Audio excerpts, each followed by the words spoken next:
Good morning students, मैं Saurabh Sinha physics bye Saurabh Sinha channel में आप लोग का स्वागत करता हूं। आज का जो हमारा टॉपिक है, इस सेशन में हम लोग साइक्लोट्रॉन के बारे में पढ़ेंगे। साइक्लोट्रॉन होता क्या है? तो पहले ये जानना जरूरी है कि साइक्लोट्रॉन का आखिर ज़रूरत आवश्यकता क्यों पड़ी।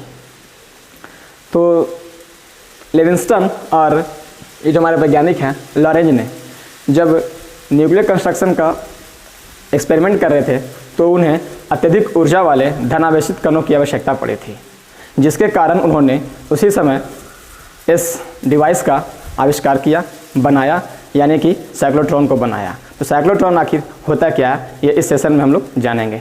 तो आइए देखते हैं कि इसका आविष्कार सन 1934 में लॉरेंज एवं लेविंगस्टन ने की। जैसा कि मैं आप लोग को बताया था पहले, यह एक ऐसी डिवाइस है, ऐसी युक्ति है जिसका उपयोग धनावेशित कणों जैसे कि प्रोटॉन, न्यूट्रॉन, अल्फा कण यानी कोई भी पॉजिटिव चार्ज पार्टिकल इन्हें त्वरित करने में किया जाता है। यानी कि एक ऐसी डिवाइस है, इसको कोई भी धनावेशित कण को अत्यधिक त्वरित करने में किया जाता है, यानी कि उसका वेग में कंटिन्यूअसली क्या होगा, प्रोग्रेस होगा, ठीक है, बढ़ेगा और वो कण त्वरित होगा। उसी में इसका उपयोग किया जाता है, वो डिवाइस साइक्लोट्रॉन है। अब बात करते हैं इसके प्रिंसिपल के, सिद्धांत की। यह किस सिद्धांत पर कार्य करता है? हर एक डिवाइस का एक सिद्धांत होता है जिस पर वो कार्य करता है।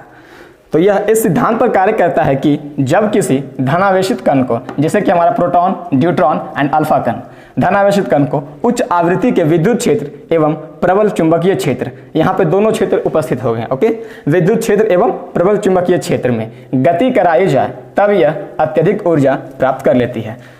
तो हमारा मोटो तो यही था ना कि किसी भी धनावेशित कण को, वो जो आविष्कार किए साइक्लोट्रॉन का, वो किस लिए किए थे? आविष्कार इसलिए किए थे कि उन्हें अत्यधिक ऊर्जा वाले धनावेशित कणों की आवश्यकता थी। तो यह जो सिद्धांत पर कार्य कर रहा है कि इसको जब हम उच्च आवृत्ति वाले विद्युत क्षेत्र एवं प्रबल चुंबकीय क्षेत्र के बीच में गति कराया जाए, तब यह अत्यधिक ऊर्जा प्राप्त कर ले। तो यहाँ पे हमारा मोटो कंप्लीट हो जाएगा। नेक्स्ट है हमारा कंस्ट्रक्शन, संरचना, या फिर इसकी बनावट क्या होती है, कैसे ये बने होते हैं।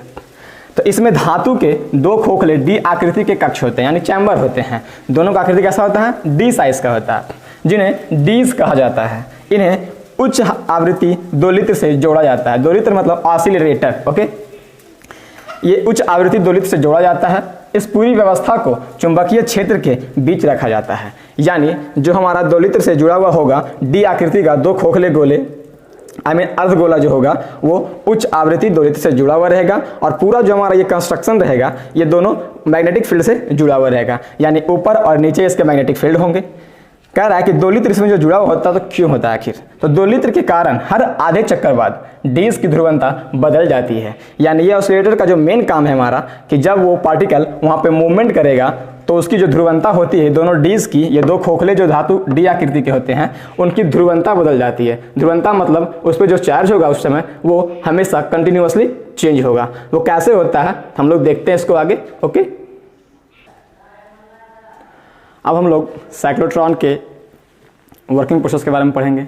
अभी हमने उसके डेफिनेशन पढ़ा, परिभाषा, तथा उसके प्रिंसिपल के बारे में पढ़ा कि वो किस प्रिंसिपल पे काम करती है, तथा हम लोगों ने उसका कंस्ट्रक्शन भी पढ़ा कि आखिर उसकी कंस्ट्रक्शन क्या होती है। अब हम लोग बात करेंगे उसके वर्किंग प्रोसेस की, कार्य प्रणाली उसकी क्या होती है, यानी कैसे वो किसी कण को त्वरित करता है। तो आइए हम लोग देखते हैं। वर्किंग प्रोसेस में है कि माना ओ एक धनावेशित कण है, एक धनावेशित कण है, इसको हम लोग ओ से इंडिकेट किए हुए हैं। ये D1 धनावेशित एवं D2 ऋणावेशित है। यहाँ पे एक ऑसिलरेटर यही है हमारा, जिससे ये पूरा जो है जुड़ा हुआ है। हमने बताया था पहले ही कि इसमें डी आकृति के दो हॉलो चैम्बर होते हैं, यानी खोखले कक्ष होते हैं, ओके। ये है हमारा D1 हो गया ये, और ये है डी आकृति का दूसरा, ये D2 हो गया। ये दोनों खोखले धातु के कक्ष हैं, ओके। तो जब ये ऑसिलेटर से जुड़ा हुआ है तो पहले हमने माना है कि D1 हमारा क्या है, ये D1 जो है हमारा ये पॉजिटिव चार्ज है, धनावेशित है, एवं D2 ये हमारा ऋणावेशित है, और O जो है एक धनावेशित कण है।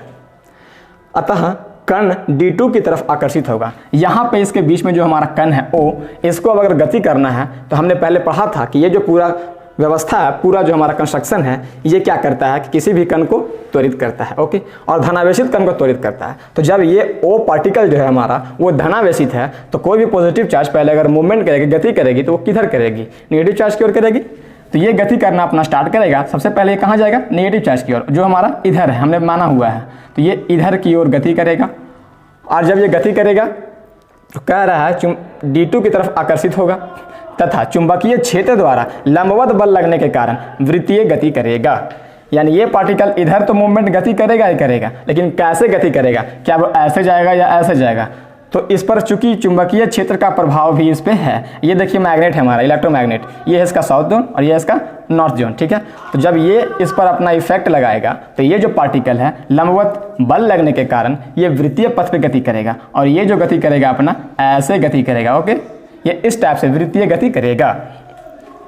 आगे लिखा हुआ है कि जैसे ही आधा चक्कर पूरा होता है, आधा चक्कर मतलब हुआ ये कि ये यहाँ से स्टार्ट किया था, ये इसका आधा चक्कर हुआ, पूरा करता है तो डी की ध्रुवंता आपस में बदल जाती है। ये मैंने पहले ही बताया था। तो डी की ध्रुवंता बदलने का मतलब हुआ कि यहाँ पे पॉजिटिव चार्ज है, यहाँ पे नेगेटिव चार्ज है। ये ऑसिलेटर की वजह से अब इसकी ध्रुवंता बदलेगी, यानी जब ये इधर से इधर गति करेगा तो अब जो है हमारा ये हो जाएगा पॉजिटिव और ये हो जाएगी निगेटिव। ओके, बदल जाती है, यानी कि D1 क्या होगी, ऋणावेशित हो गई। D1 जो हमारी थी ये ऋणावेशित हो गई अब, तथा D2 धनावेशित। अब जो D2 है वो क्या हो गई, धनावेशित हो गई। ओके, इस आधे चक्कर में कण की ऊर्जा में वृद्धि होती है। चूंकि वह इस पर गति किया तो इसका जो एनर्जी था हमारा कुछ ना कुछ बढ़ेगा, उसमें वृद्धि होगी। अब कण D1 की तरफ आकर्षित होकर गति करेगा।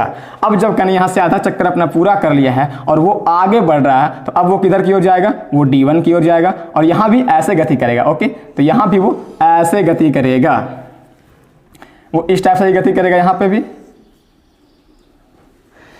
तो कहते हैं कि अब कण D1 की तरफ आकर्षित होकर गति करेगा। ये D1 की तरफ आकर्षित हो गया और ये अब इस पर गति करेगा, जिससे इसकी ऊर्जा में और वृद्धि होगी। यहाँ पे जब कुछ इसकी ऊर्जा में वृद्धि हुई थी और यहाँ पे जब गति करेगा तो और इसकी ऊर्जा में वृद्धि होगी, और यह घटना बार बार होती है। यही जो घटना है हमारा, यह घटना बार बार होती है। यानी फिर वो इधर आएगा तो यहाँ पे हमारा फिर क्या होगा, ये हो जाएगा हमारा नेगेटिव, ये हो जाएगा पॉजिटिव। फिर जैसे इधर से वो इधर जाएगा, फिर क्या होगा हमारा, फिर ये हो जाएगा नेगेटिव, ये हो जाएगा पॉजिटिव, फिर सेम चीज होगा। फिर जब ये इधर से इधर गति करेगा तो फिर हो जाएगा ये नेगेटिव एंड ये पॉजिटिव।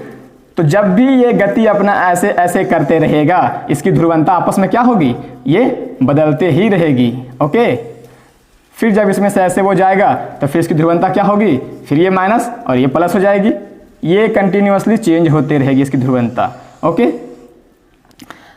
अब आगे है, कहता है कि यह घटना बार बार होती है, यह घटना कंटिन्यूअसली बार बार चलते रहेगी, जिससे कण की ऊर्जा के साथ वेग भी बढ़ जाता है। एनर्जी तो बढ़ ही रही थी, अब इसका जो मोशन होगा, गति होगा, वो और स्पीड हो जाएगा, और तेज से हो जाएगा। ओके, तथा वृत्तीय पथ की त्रिज्या भी बढ़ जाती है। तो वृत्तीय पथ की त्रिज्या तो बढ़ ही रही है। हाँ, हम लोग को दिख रहा होगा, पहले जो ये सर्किल बना रहा था उसकी त्रिज्या यहाँ से यहाँ थी।